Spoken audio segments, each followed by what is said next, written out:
Hello and welcome to the Everything is Black and White podcast. I hope you guys are all doing well. Andrew Musgrove here. If you're watching on YouTube, do hit thumbs up and make sure you subscribe to the channel as well and get into the comments. If you're listening later on the audio only platform, thank you very much. Do leave us a rating and review. And a big thanks to NORD VPN. They are back on board as our sponsors, of course. They're also the founders and creators of Saily, where you can get your eSIM for your holiday. It means you stay connected abroad through affordable price plans, 200 destinations to choose from, really easy to set up. You just download the app and away you go. Stay connected and you support the pod. But we've also got NORD VPN back on board. Really happy with that. And again, if you're going on holiday, then you really should sign up to NORD VPN. Not only can you stay safe and secure with NORD, that's when you're kind of browsing on public Wi-Fi, you also have the ability to keep watching all of your favorite TV shows even when you are on holiday. Sign up to NORD VPN means you can continue to get access to all your streaming services even though you are outside of the United Kingdom. There's a host of other benefits too. The one I like is the fact that one subscription can be used across 10 devices, iPhone or your Android and your tablet as well. 10 devices, one subscription. So it's value for money. If you want a discounted offer, hit the link in the podcast description box. It's well worth your time to sign up because there is so much you're getting from it, and you're getting it at an even cheaper rate, and you're supporting the podcast. What's not to love? Do sign up. I've got it on here. Get signed up and support the podcast. Huge help when you are away on holiday. Keeps yourself nice and safe and secure. Right, today's episode, ladies and gents, I would love to be sitting here bringing you some good news, and God knows I've left it late in the day because I was hoping something would come off and I could come on and be positive and bring you some light relief from what has been a horrendous summer so far. I mean, is horrendous too bad of a word to use? I mean, look, the St. Anthony Lang and Aaron Ramsdale, but it's fair to say that it hasn't quite gone to plan. I mean, look, we had John Gibson on yesterday. I think he summed it up perfectly. People are very depressed at how it is going. I'm clinging to the hope that there's 3 weeks left and they can be turned around. But, I am on today's episode and I'm not bringing you anything positive. I'm sorry. It's just not doable. I can't lie to you.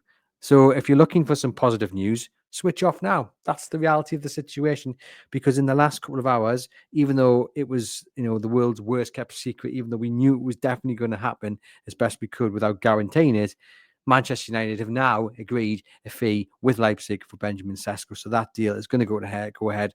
2030, that's what his new contract is signed up to.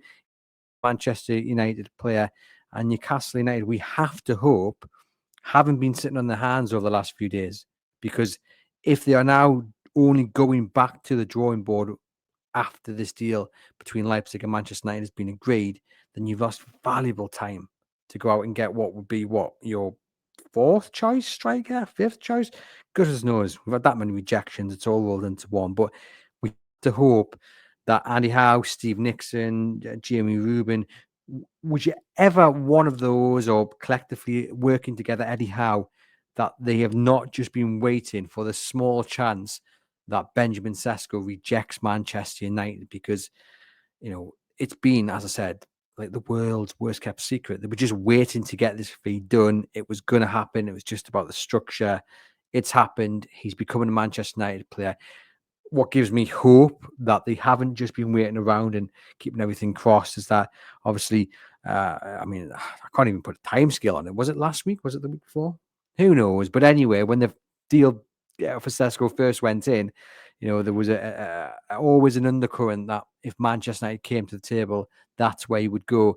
So we have to keep everything crossed that they had that playing away in their minds, and they have actively been working to get someone in that isn't Benjamin Sesko, that can play alongside Johan Wissa if indeed that deal does happen. But it is it's just not a place we thought Newcastle United would be in. And then obviously you've got the Alexander Isak saga just in a way. I mean, not even in the background, right at the forefront of things. Wasn't involved in training yesterday, arrived after the rest of the squad had enjoyed a nice family day at the training ground, barbecues and ice creams and all of that.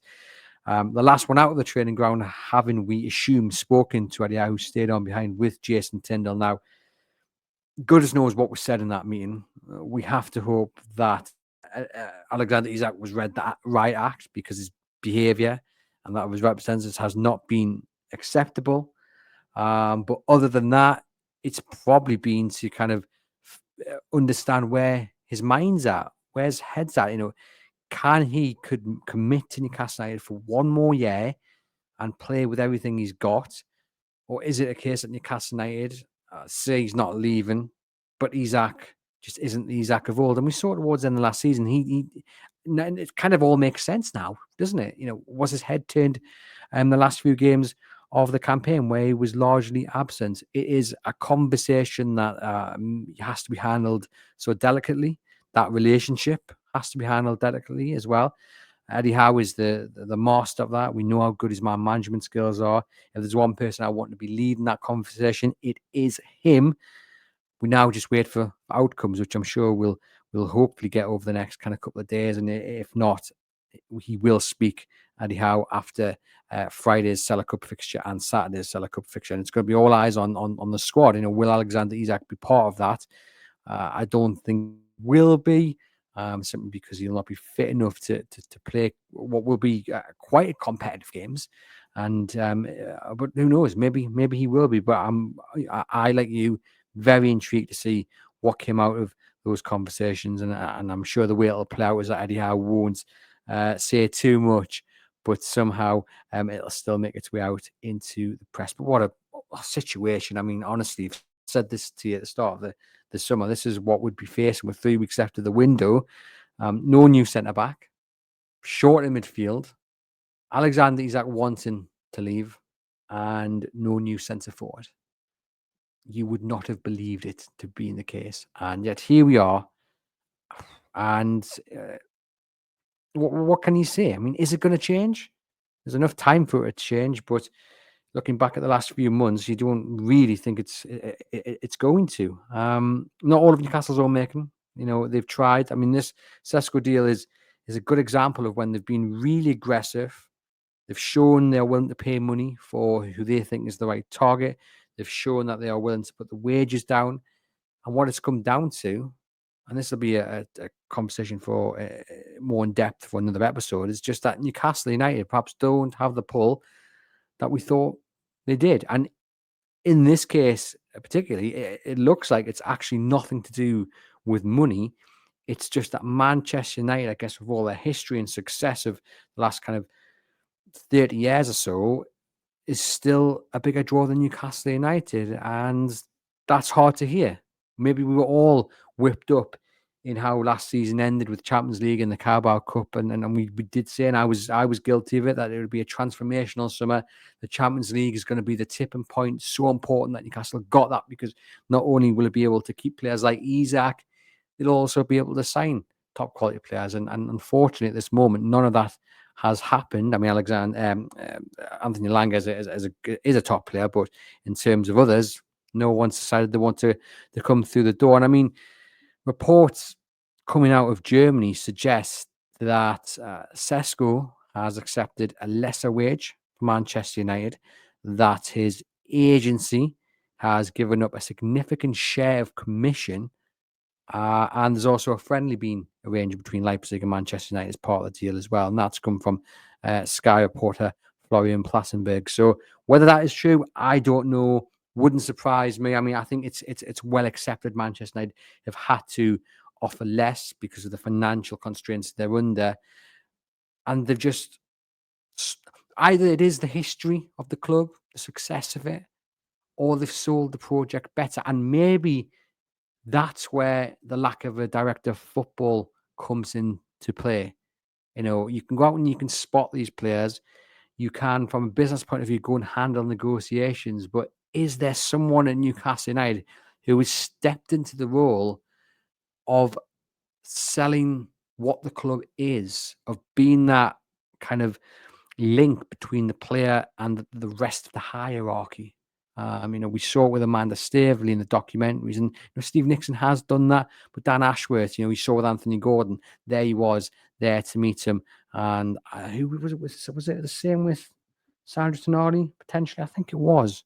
Wasn't it? He was there in the kind of assessment room, and that's maybe what Newcastle United are missing. Manchester United, for all they've been very chaotic on the pitch, and under Sir Jim Ratcliffe, it hadn't started well. They have got appointments in the boardroom who are leading that. And right now, Newcastle United, we think, are close to appointing a new CEO and close to appointing a director of football.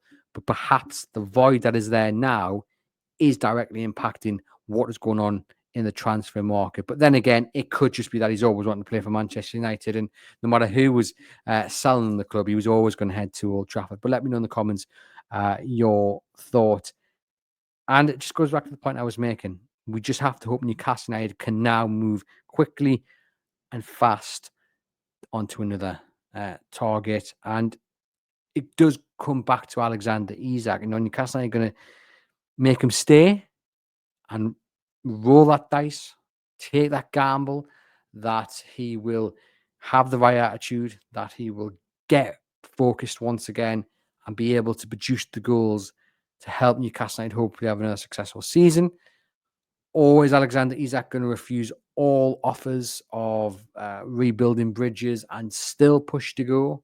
And even if Newcastle United say you're not for sale, still agitate for a move?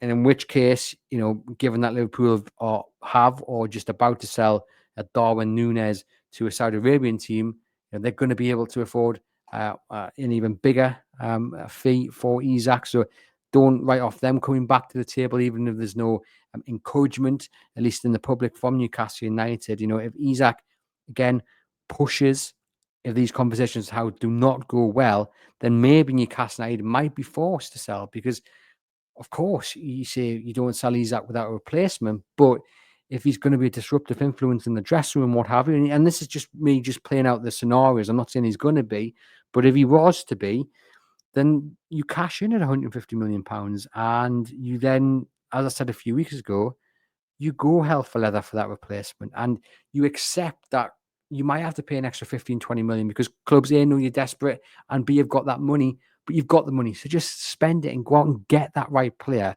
And I get for the majority, and I am actually in this boat, you don't want to sell Isak without that replacement. But Newcastle United might be left in a very, very difficult position where they have no option but to do that. What an absolute mess they're in. And it's a scary, scary situation to be in. It really, really is. I mean, Johan Wissa, this one's playing away in the background as well. Willie Warney, I mean, who knows? Obviously, the other name linked strongly over the last 24 hours is Nicolas Jackson. Now, this is a name that's been on the list for a wee while, and one that just does not grab me. It doesn't grab me whatsoever. And I always say, you trust Eddie Howe. You trust it. And I do. I trust Eddie Howe. He's got the credit in the bank that you trust him. But Nicolas Jackson, for me, would be stretching that slightly. I just don't see it. I mean, his numbers look decent, to be honest. 24 goals and 65 appearances, but he's not a consistent goal scorer. He goes through long patches of games, long run of games where he doesn't find the back of the net, and that for me is an issue. He went 5 games was his longest spell the season before last without a game. He went 12 games without a Premier League goal last season. That wasn't including 5 that he missed with injury. He scored 1 goal from February onwards. So, he's not a player who consistently hits the back of the net and goes maybe 2 or 3 games without a goal. It tends to be a long period of time, and that worries me slightly. His discipline, we saw against Newcastle late on, and in what was a must-win game really for both sides, lost his cool there and deserved to be sent off for elbowing Sven Botman. He got sent off in the Club World Cup. I just there's so many red flags for me that I can't see why Nicolas Jackson would be the right fit. And the price tag, or the reported asking price of 80 odd million, is another one where I look at it and say, goodness me, No. Like, just no. 80 million on Nicolas Jackson is I just couldn't get my head around it. I really, really couldn't. I know, and I have to ask the question as well of Chelsea. He's 24. His best years are ahead of him. Like I say, his goal scoring record is decent enough, 24 and 65. He only signed a 3-year extension in 2024. He had signed an 8-year deal upon his arrival from Villarreal, which had already given him a deal till 2030. So what's changed in that time? I mean, that extension was only signed last September. What has changed in a year? Are Delap and João Pedro better than Nicolas Jackson? I mean, that's for other people to answer. But surely Chelsea thought he was good enough to extend what was already a ludicrously long contract. So what has changed in less than 12 months that they not only have gone out and spent big money on 2 other forwards, they've also now decided that he's actually available for sale? Like, something must have happened. And if he's not good enough for Chelsea, is he good enough for Newcastle United? And that, for me, is the other key question. And I don't think he is. I mean, he's on £100,000 a week, so maybe wages wouldn't be an issue. But it's the price tag, it's the patchy form. It just doesn't attract me. I did ask for your comments on social media, and a lot of you said, "Well, actually, Eddie Howe is the kind of manager to get the best out of him." Yeah, okay, I accept that, and I will cling to that.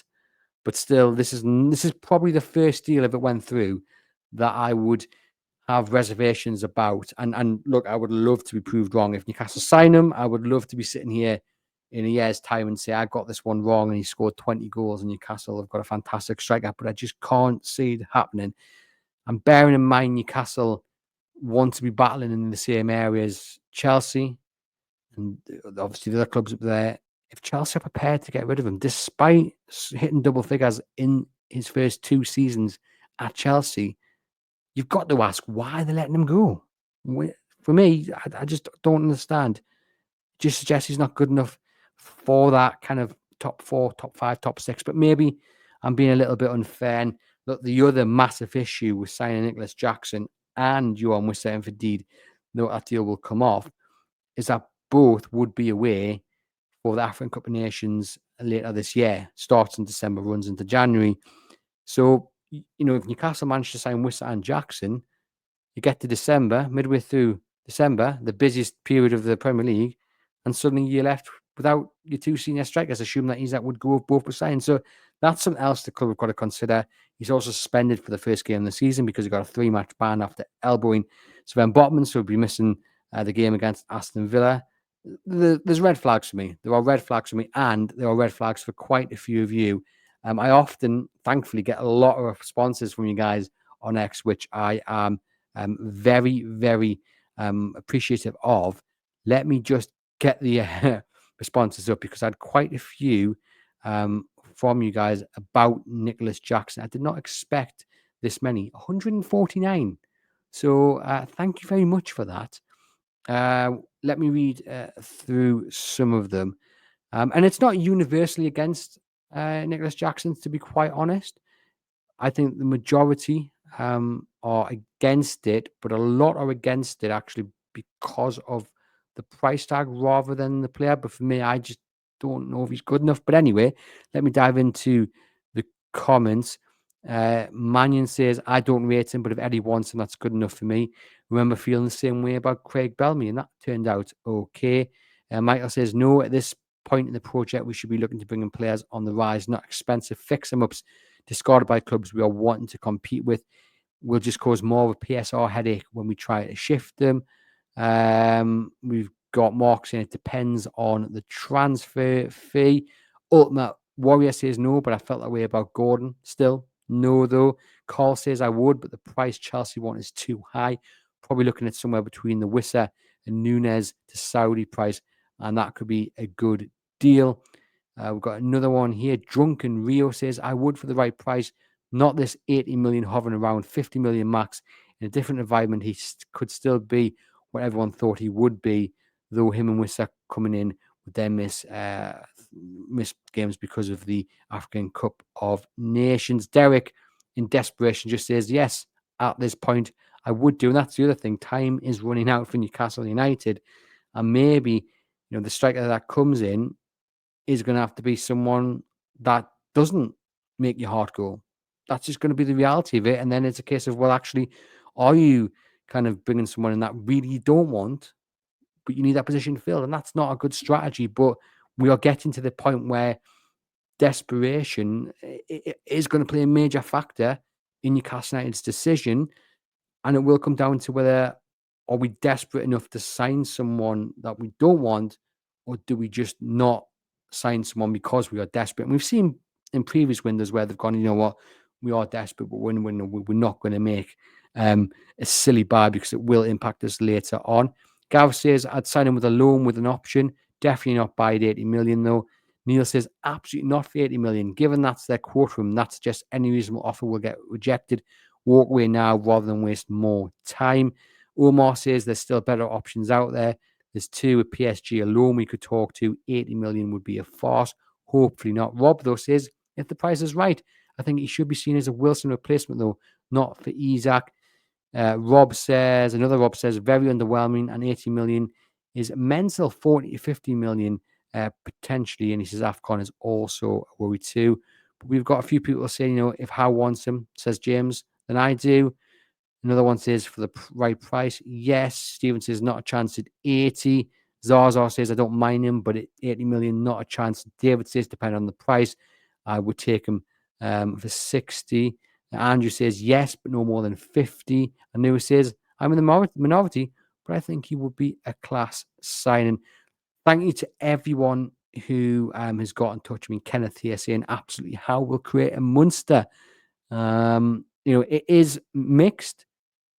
The price tag is creating quite a few issues, but even at 50, 60 million, it's not for me. But again, I go back to what someone said there. If he's good enough for Eddie Howe and his coaching staff and his scouting staff, Steve Nixon and all that, they've got enough credit in the bank that, if Jackson comes in, obviously we'd be supporting him to get the goals and prove people like me wrong. Obviously, we're sporting a bit about Wissa. That has to get, done and dusted as quick as possible. We don't want this saga going on. Thankfully, the Sesko saga is all but over. What we want now is the Wissa saga done and dusted for both Brentford and us, really. But we don't want to be sitting here in a week's time still saying Wissa wants to join Newcastle United, but it hasn't been done yet because obviously the season starts very soon. A few other options which have been mentioned in terms of a striker. You got Samu Aguiara at FC Porto, 21 years of age. Reportedly got an asking price or a release clause of £68 million and 19 goals in 30 league games for Porto.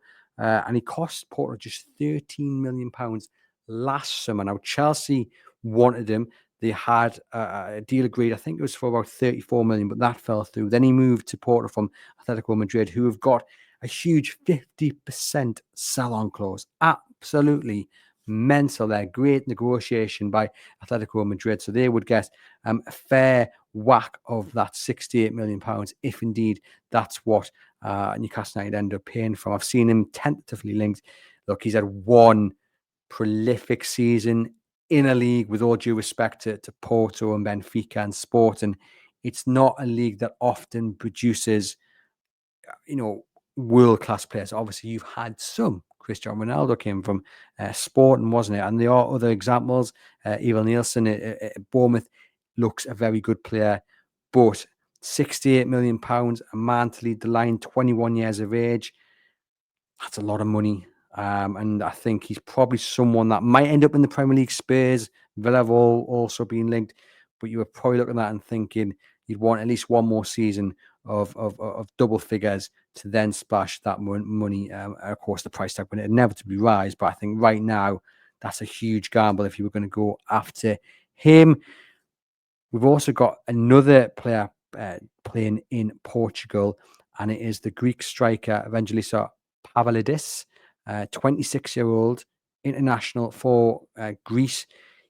Now, we've played in Holland for Alkmaar between 2021 and 2024, 57 goals in 92 games, which is a tremendous record. But The Dutch league is always a very, very risky one. I remember Alves for Borough had a tremendous record for Heerenveen, and he was signed for 16, 17 million pounds, which is a huge amount of money back in the day, and he absolutely flopped. And there's countless examples of that. He moved to Benfica last summer, 18 million pounds, and Alkmaar have a 10% sell on as well. He scored 19 goals in 34 games in his debut season for Benfica, so same amount of goals as Agawa. Obviously, a little bit older, is over that supposed age point that Newcastle are potentially looking at. But again, we are getting so close to the end of the window that I think you just have to throw that out. Obviously, strongly linked to Wissa, strongly linked to Ollie Watkins. Again, I can't see any of these happen. I mean, he's got an £87 million release clause, which is huge. I mean, I don't think necessarily Newcastle have to pay that, but reportedly they've been scouting him. But for me, again, the Portuguese league, it's a little bit of a gamble when it comes to players. And we're talking about big money here, but he has reportedly been looked at by Newcastle United. Obviously, as I mentioned, that Ollie Watkins is the other one. Look, I have to say, if Newcastle managed to get Ollie Watkins and Johan Wissa in, then I would sell Alexander Isak. And I know long term that doesn't leave you in a good position because both are, I think Ollie Watkins is turning 30 soon and Wissa will be turning 29. But I think sometimes we get fixated on the age of players. You have them two with their record in the Premier League. Next 2 years, they will fire you, I think, easily into the top 7 if they stay fit.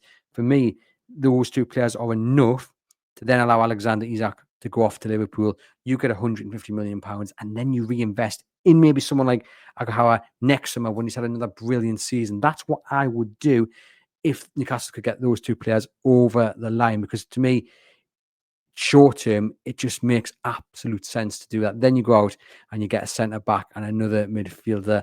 But of course, as I keep saying, time is not on Newcastle United's side. If there's any strikers that I haven't spoken about, do get into the comments and let me know, and I will get back to you. We've just had some breaking news through the door, reported by Sky Sports, that Aston Villa have rejected an £18 million bid from Everton for John McGinn. Villa saying he's not for sale. Newcastle interested in McGinn, but have not made an offer. This was broken on Wednesday night by Craig Hope, who said Newcastle are considering a move for John McGinn, who is 30, Villa captain. He's a good player. He really, really is. But obviously, that is a huge amount of money for him. £18 million. Everton not messing around there.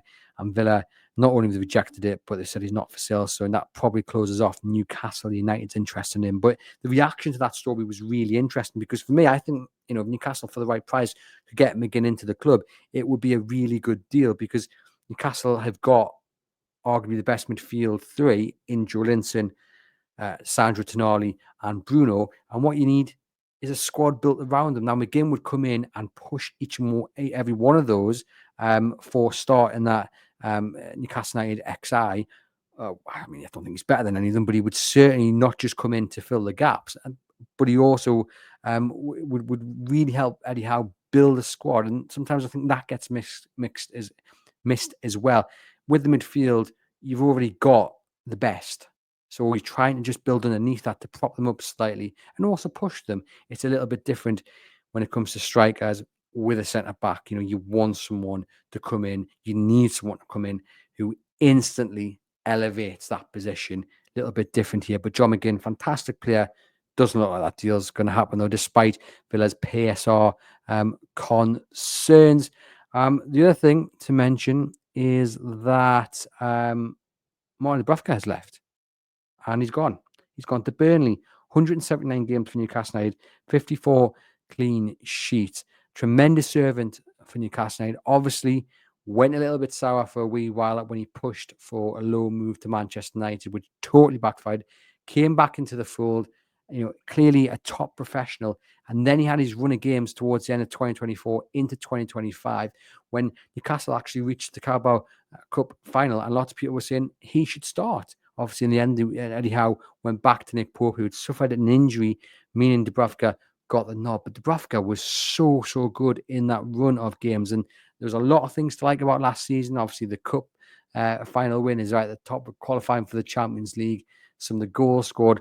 But I was so pleased that we saw Martin Dubravka have that kind of final throw at things in such a positive manner, because what happened with his loan move to Manchester United it did sour things a little bit. He didn't want that to be kind of the last in memory. And I'm so happy that he got that run of games and we actually say goodbye to him, thinking about that run of, what was it, 10, 11 games where he performed absolutely superb. And that, for me, is the last memory of Martin Dubravka, just how well he did when Newcastle United really needed him last season. And they wouldn't be in the Champions League. They wouldn't be in the Cup final without him either. So, we wish him well at Burnley. He's going to wear the number 1 shirt for them as well. Replaces James Trafford, ironically enough. Could a deal not have been done there?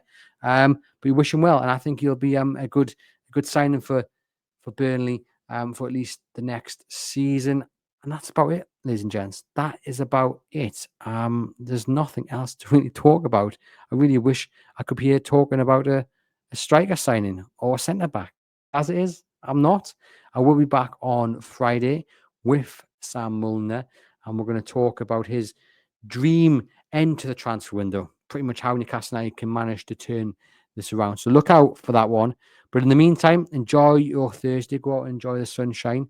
Thank you very much for tuning in. Do get into the comments. Remember to subscribe to the channel. Hit the link in the podcast description box for a NORD VPN subscription and sign up to Saily as well. Support the podcast. Stay connected. Stay safe with those apps. Much appreciated as always, and I'll catch you very, very soon.